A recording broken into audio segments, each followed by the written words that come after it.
안녕하세요. 오늘 풀이할 자소서는 중진공입니다. 중진공에 지원하시는 분들은 아시겠지만 자소서 문항 옆에 점수가 떡하니 적혀 있습니다. 1번 20점, 직무수행 계획서 10점, 이런 식으로요. 이 의미는 곧 진짜로 점수를 매긴다는 뜻입니다. 그래서 더 정확하게 그리고 잘 써야 하는 자소서고요. 자소서 중요한 만큼 오늘은 그 중에서 여러분이 제일 많이 맡기시는 1번 문항이랑 직무수행 계획서 문항만 빠르게 보겠습니다. 오늘 영상에서는 1번이랑 직무수행 계획서 이렇게 두 문항만 볼 건데요. 나머지 문항들이랑 합격 자소서는 저희 홈페이지에 다 정리되어 있습니다. 그래서 오늘 영상 말고 더 많은 내용을 풍부하게 보고 싶다면 저희 홈페이지에 한번 방문하셔서 합격 자소서도 보시고 나머지 문항 풀이랑 다른 관점에서 기술한 전체 예시도 꼭 참고하시기 바라겠습니다. 1번 문항부터 보겠습니다. 800자에 20점짜리 문항이고요. 묻는 게 3가지입니다. 인재상 기반으로 한 문장 소개, 차별화된 경쟁력, 중진공 적용 방안. 이 3개를 800자 안에 다 담아야 합니다. 여기서 제일 중요한 단어가 뭘까요? 차별화된 경쟁력? 네, 중요합니다. 근데 그것만 신경 쓰다가 인재상을 놓치는 분들이 많거든요. 공기업 자소서에서 제일 중요한 원칙이 하나 있습니다. 문항이 물어본 건 무조건 답해야 한다는 겁니다. 인재상을 묻고 있으면 인재상을 골라야 하고 한 문장으로 소개하라고 했으면 한 문장으로 던져줘야 합니다. 첫 번째 작성 포인트입니다. 중진공 인재상 중에서 한 개를 고르세요. 그리고 그 인재상에 맞게 나는 이런 사람이다를 본인만의 문장으로 만드시면 됩니다. 인재상 이름을 그대로 베껴 쓰는 게 아닙니다. 그 인재상의 본질을 본인 언어로 다시 정의하는 겁니다. 고객관점 인재라고 적혀 있으면 그 단어를 그대로 쓰지 말고 내가 생각하는 고객관점이 뭔지를 한 문장으로 풀어내야 합니다. 두 번째 포인트입니다. 같은 인재상을 골라도 경쟁력은 사람마다 다르겠죠. 예를 들어 볼게요. 두 사람이 똑같이 고객관점 인재상을 선택했어요. A라는 분은 고객의 상황에 공감할 수 있는 능력이 본인의 경쟁력이고요. B라는 분은 복잡한 제도를 고객 언어로 번역하는 능력이 본인의 경쟁력입니다. 인재상이라는 큰 틀은 같지만 그 안에서 본인만의 고유한 경쟁력 지점을 잡아내셔야 합니다. 그래야 차별화가 됩니다. 세 번째 포인트입니다. 인재상에서 출발한 경쟁력을 중진공 사업에 어떻게 적용할 건지를 구체적으로 써야 합니다. 중진공이 진행하는 사업이 정책 자금, 수출 마케팅, 인력 양성, 창업 기술 지원 이런 것들이거든요. 본인 경쟁력이 이 사업들 중 어디에 어떻게 쓰일 수 있는지를 연결해야 합니다. 기여하겠습니다로 두루뭉술하게 끝내면 안 됩니다. 구체적으로 꼭 써야 합니다. 중진공 인재상이 여러 개 있는데 이 영상에서는 2개만 보겠습니다. 첫 번째, 고객의 관점에서 일하는 인재. 그리고 세 번째, 끊임없이 자신의 전문성을 키워가는 인재. 이 2개를 어떻게 풀어내는지 보여드릴게요. 나머지 인재상들 풀이는 홈페이지에 다 있습니다. 첫 번째 인재상 풀이 들어갑니다. 고객의 관점에서 일하는 인재. 인재상을 골랐을 때 한 문장 소개를 어떻게 풀어낼지 2가지 예시 보여드릴게요. 첫 번째 예시입니다. 상대방이 말하지 못한 불평까지 먼저 찾아내는 사람입니다. 즉, 이렇게 인재상 이름을 그대로 베끼지 않고 본인 언어로 한 단계 더 구체적으로 들어갔죠. 이 인재상 안에서 차별화 가능한 경쟁력이랑 경험 소재를 이제 써야 합니다. 여러 가지 경험을 쓸 수 있는데 이런 예시를 써볼 수가 있을 것 같아요. 고객을 유형별로 나눠서 유형별 맞춤 안내 프로세스를 설계해본 경험. 고객 설문이나 만족도 데이터를 수집하고 분석해서 서비스 개선안을 도출한 경험. 복잡한 제도나 절차를 고객이 이해할 수 있는 안내문이나 매뉴얼로 재구성한 경험. 이 중에서 본인이 실제로 해본 경험을 선택해서 기술하시면 되겠습니다. 이번에는 전문성 인재상으로 보겠습니다. 부족함을 객관적으로 진단하고 강점으로 바꿔왔다. 자기 약점을 인지하고 그걸 강점으로 전환시켜왔다는 자기인식 기반의 전문성으로 이렇게 본인만의 언어로 정의로 자신을 소개했죠. 인재상을 이렇게 본인 언어로 풀어내면 이렇게 차별화가 생깁니다. 이 인재상 안에서 끌어올 수 있는 경험 소재는 이런 경험을 써볼 수 있습니다. 경험 예시는 데이터 통계 방향이 있고 재무, 금융 방향이 있는데요.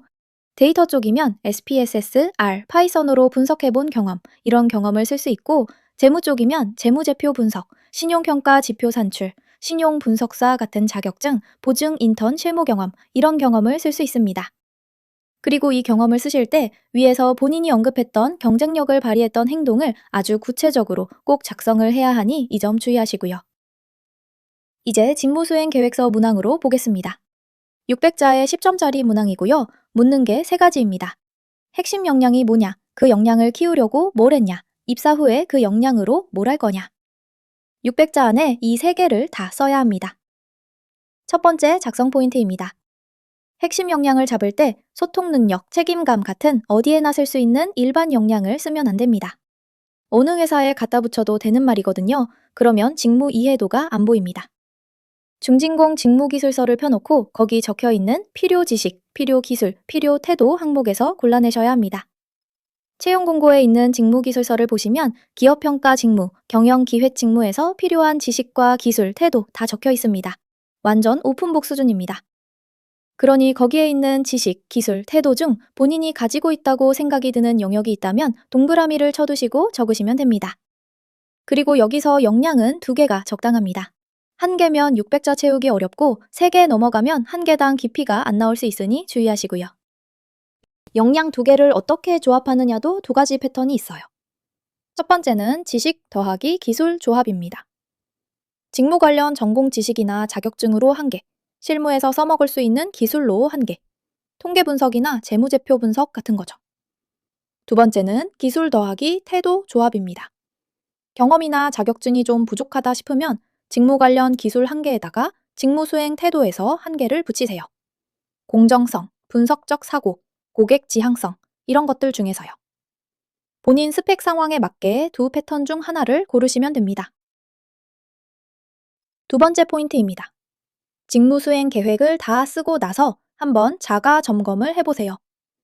본인이 쓴 문장에서 중진공이라는 단어를 빼고 다른 공기업 이름을 넣어봅니다.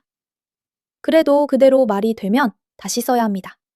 그건 어디에나 쓸 수 있는 일반 계획이라는 뜻이거든요. 중진공이 하는 사업, 목적, 다른 기관과 다른 특수성, 이 맥락 안에서 본인이 뭘 할 건지를 구체적으로 적어야 합니다. 그리고 한 가지만 짚고 가겠습니다. 거창한 경험을 써야 하지 않을까 하면서 두려워하시는 분들이 많거든요.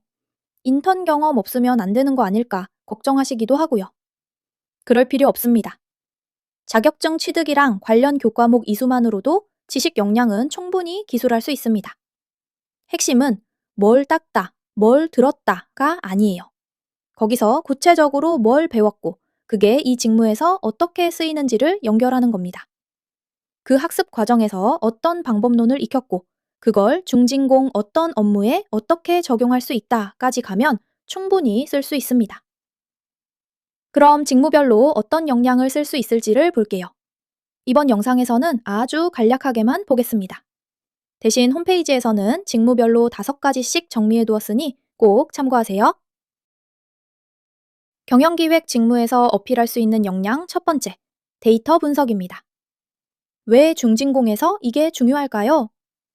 중진공이 운영하는 사업이 정책 자금, 수출 마케팅, 인력 양성, 창업 기술 이런 것들인데 각 사업이 효과가 있었는지를 통계조사랑 성과 분석으로 검증해야 하거든요.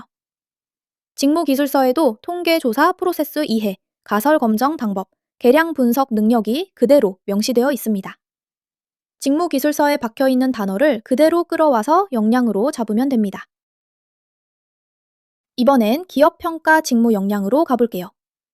기업의 재무, 비재무 현황을 파악하는 분석 역량입니다. 기업평가 직무가 뭐 하는 직무냐? 정책자금 신청한 기업이 그 돈을 갚을 능력이 있는지, 사업성이 있는지를 정확하게 판단하는 직무거든요. 직무기술서에도 경기 동향이랑 수급 분석, 당좌 비율, 유동 비율, 현금 흐름, 영업이익률 같은 신용 분석 지표 산출, 상환 능력 평가, 기업 가치 평가가 다 명시되어 있습니다. 그냥 숫자만 보는 게 아니라 그 숫자가 만들어진 사업 맥락까지 같이 보는 직무라는 점도 같이 잡아주시면 좋습니다. 그럼 직무 수행은 어떻게 작성해야 하는지를 보겠습니다. 먼저 2가지를 만족시켜야 합니다. 앞에서 쓴 본인의 경쟁력으로 할 수 있는 업무, 그리고 중진공에서 중요하게 생각하는 사업 부문, 이 2가지입니다. 이 2개가 만나는 교집합 지점에 본인의 직무수행 계획이 들어가야 합니다. 본인 경쟁력에서만 출발하면 자기 중심적인 계획이 되고 중진공 사업 부문만 나열하면 본인이 안 보이거든요. 두 개가 겹치는 곳을 찾아서 구체적으로 적어주셔야 합니다. 직무수행 계획 예시 2개 보여드릴게요. 경영기획 직무 예시입니다. 정책자금, 수출 마케팅, 인력 양성 사업의 집행률을 정기적으로 점검해서 부서랑 사업 간 예산 재배분이 필요한 지점을 찾아내고 중소벤처기업의 경영 환경 변화를 신규 사업 기획에 반영하겠다. 이게 왜 잘 쓴 거냐면 중진공이 실제로 운영하는 3가지 사업명을 정확하게 적었고요. 집행률 점검이랑 예산 재배분이라는 경영기획 직무의 실제 업무까지 들어갔습니다. 기업평가 예시는 더 짧은 듯인데요. 생애주기 및 애로사항 해결 맞춤형 사업이라는 표현이 핵심이에요. 중진공이 중소벤처기업의 생애주기별로 다른 사업을 하고 있다는 걸 알고 쓴 문장입니다. 이제 실제 예시 자소서 보겠습니다. 기업평가 직무로 쓴 600자 자소서고요. 첫 문장부터 볼까요? 먼저 중진공 기업평가 직무는 정책자금 신청 기업의 상환 능력을 정확히 판단해야 하는 만큼으로 시작합니다. 직무가 뭘 하는 직무인지를 본인이 정확하게 이해하고 있다는 걸 첫 문장에서 보여준 겁니다. 그러고 나서 핵심 역량 2개를 던집니다. 기업 분석 역량, 고객 중심 전달력. 두 번째 문단에서 첫 번째 역량 근거로 신용 분석사 자격증을 꺼내는데 그냥 땄다가 아니라 영업활동 현금 흐름과 재고 변동을 교차 확인해서 현금 창출력을 판단하는 방법을 익혔다까지 들어갔거든요. 자격증 학습 과정에서 뭘 배웠는지를 한 단계 더 구체화한 거죠. 이어서 보겠습니다. 두 번째 역량인 고객 중심 전달력 부분을 보시면 보증기관 인턴 경험으로 풀어내는데 행동이 구체적입니다. 보증 기한 5일 전 미리 연락해서 방문 일정 잡고 필요 서류를 표 한 장으로 정리해서 사전 발송했다. 인턴이 한 행동이 한눈에 그려지죠. 그리고 그 결과로 서류 미비 재방문이 줄었다. 응대가 깔끔하다는 피드백을 받았다까지 들어갔습니다.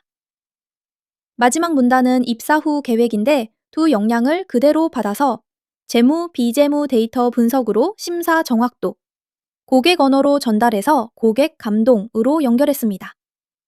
핵심 역량부터 입사 후 계획까지 한 흐름으로 쭉 이어진 자소서예요. 오늘 다룬 건 1번 문항이랑 직무수행 계획서 2문항이고요. 중진공 자소서에 다른 문항들도 있죠.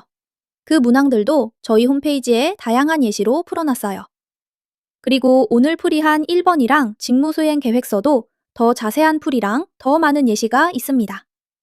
인재상별로 나머지 인재상 풀이도 다 들어가 있고요. 직무별 핵심 역량도 경영기획, 기업평가 말고